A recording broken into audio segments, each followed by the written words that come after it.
యేసుక్రీస్తు పరిశుద్ధ నామంలో మీ అందరికీ శుభములు.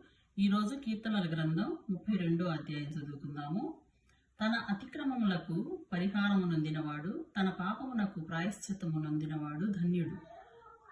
యెహోవా చేత నిర్దోషి అని ఎంచబడినవాడు, ఆత్మలో కపటము లేనివాడు ధన్యుడు. నేను మౌననై ఉండగా దినమంతయు నేను చేసిన నా ఆర్తధ్వని వలన నా ఎముకలు క్షీణించుచున్నవి. దివారాత్రులు నీ చెయ్యి నా మీద బరువుగా నుండెను. నా సారము వేసవి కాలమున ఎండినట్టు అయ్యను. నా దోషమును కప్పుకొనక నీ ఎదుట నా పాపమును ఒప్పుకుంటిని. యెహోవా సన్నిధిని నా అతిక్రమములు ఒప్పుకుందుననుకుంటుని. నీవు నా పాప దోషములను పరిహరించి ఉన్నావు.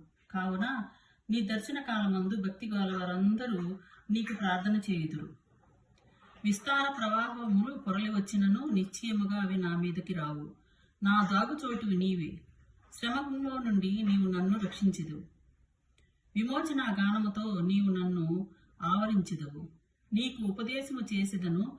నీవు నడవవలసిన మార్గమునకు నీకు బోధించెదను. నీ మీద దృష్టి ఉంచి నీకు ఆలోచన చెప్పెదను. బుద్ధి జ్ఞానము లేని గుర్రము వలనైనను కంచరగాడిద వలనైనను మీరు ఉండకుడి. అవి మీ దగ్గరకు తేబడినట్లు వాటి నోరు వారుతోనూ కళ్ళెంతోనూ బిగింపబడెను. భక్తిహీనులకు అనేక వేదనలు కలుగుచున్నవి.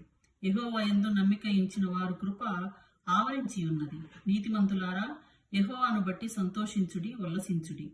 యథార్థ హృదయులారా, మీరందరూ ఆనందగానం చేయుడి. దేవుడు మిమ్మల్ని అందరినీ దీవించునుగాక. ఆమెన్.